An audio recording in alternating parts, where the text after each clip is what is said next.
桃花運排行榜。第一名係屬雞嘅朋友，因為你有紅鸞星啊！屬雞嘅男仔今年特別理想，因為除咗紅鸞星之外，仲有太陰星係女性貴人星。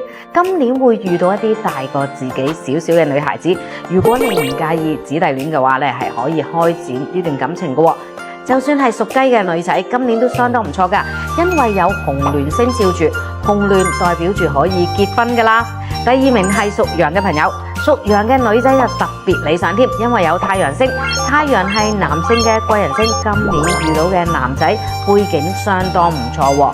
不論男女，今年都有歲合星，歲合係一半嘅桃花星，人緣特別好，可以從當中揀返一啲合適嘅對象啦。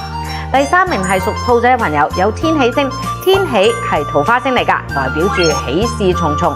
今年呢，如果遇到啲合適嘅對象，可能係結婚年有喜㗎，咁你哋自己好好計劃一下啦。